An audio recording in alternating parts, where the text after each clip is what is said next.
مش هنقولها تاني، اشرف داري اهلاوي. بس بقى كده ظهرت قوي. انت كده قطعت لي الشورت في البسين. الايه؟ الشورت في الكمين.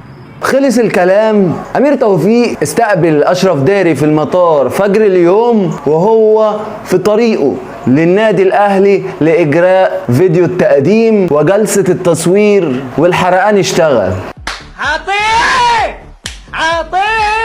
انا عارف ان الحرقان مولع نار عند ناس كتير كدبت الخبر لما كتير اتكلم عنه وقعد يقول لك اشرف داري مين اللي يجي النادي الاهلي. طبعا كلنا شفنا اشرف داري امير توفيق عمل معاه حركه تيكي تاك، قال له خش اعمل فولو للعيبه ولصفحه النادي الاهلي واعمل شو، ومره واحده لقينا الفولو اختفى من على صفحه النادي الاهلي ومن اللعيبه، فكله كذب الخبر وقال لك يا عمي ده كلام كاذب وقال لك شو بتاع. هوب امير توفيق قال لك خد، وانت عارف قال لك خد فين، كلنا عارفين يعني.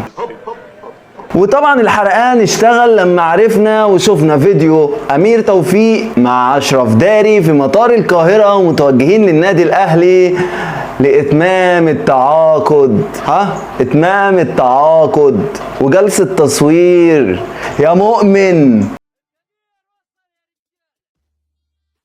يا حقودي يا حقودي، يا عيني عليك، عيني عليك والله. وان شاء الله النهارده او بكره هيتم الاعلان عن اشرف داري على الموقع والصفحه الرئيسيه للنادي الاهلي، والف مبروك لجماهير النادي الاهلي، وباذن الله الموسم الجاي هيبقى موسم ضرب نار وحي على الفلاح، اللي جاي هيرتاح. ما تنساش تعمل لايك للفيديو وسبسكرايب للقناه وكومنت برايك وقول لي ايه رايك في الموضوع ده، هل الموضوع كاذب ام صحيح؟ وهستنى كومنتاتكم الجميله يا احلى جيش ونش في الدنيا. سلام.